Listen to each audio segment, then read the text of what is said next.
राधे राधे आप सभी को।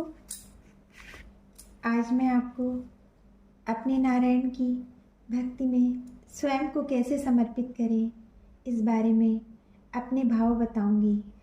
देखिए, अगर आप अपने घर में लड्डू गोपाल जी को विराजमान कराना चाहते हैं तो आपको किसी भी प्रकार की शंका डर की कोई आवश्यकता नहीं है।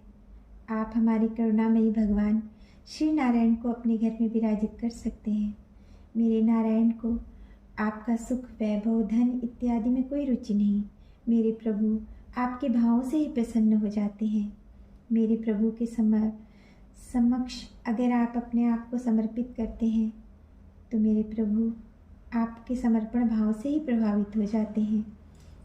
भगवान जब आपका समर्पण देखते हैं, उसमें अहंकार न हो, उसमें किसी प्रकार की बुराई न हो, तो मेरे नारायण अति शीघ्र प्रसन्न होते हैं। लड्डू गोपाल जी को अगर आप अपने घर में रखते हैं और आपके ये भाव हो कि हम कैसे करेंगे, हम कर पाएंगे नहीं कर पाएंगे, तो मैं आपको आश्वासन देती हूँ, आपको तनिक भी डरने की आवश्यकता नहीं। जो पूरे संसार की व्यवस्था को संभालते हैं वो आपकी व्यवस्था भी संभाल लेंगे और आपको इतना देंगे कि आप उनकी भक्ति बड़े ही भाव से कर पाएंगे। ईश्वर बहुत ही सरलता और सहजता से प्राप्त किए जा सकते हैं, बस आपके भाव सरल होने चाहिए। मेरे प्रभु भक्ति देने से पहले अपनी भक्ति की परीक्षा लेते हैं। मुक्ति तो वो शीघ्र दे देते हैं, पर भक्ति देने में परीक्षा लेते हैं, क्योंकि जब वो किसी भक्त की परीक्षा लेते हैं तो अगर वो उनका भक्त सिद्ध हो जाता है तो मेरे प्रभु को उसके वश में होना पड़ता है।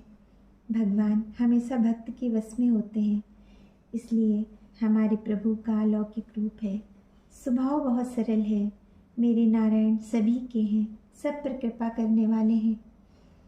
आप जिस भी भाव से प्रभु को लाते हैं, आप सखा समझ कर ला सकते हैं, अपना भाई समझ कर ला सकते हैं, पुत्र समझ के ला सकते हैं, भगवान समझ के ला सकते हैं। जब हम हमारे घर में लड्डू गोपाल जी को विराजमान करवाते हैं तो इस भाव से कराते हैं कि अब ये जो भी उन्होंने दे रखा है ये सब उनको समर्पित है और हम उनके दास हैं, ये घर उनका है। एक बार आप अपनी सारी समस्या, सारी चीज़ें स्वयं को अपने भगवान के प्रति समर्पित करके देखिए, अर्पण कर दीजिए स्वयं को।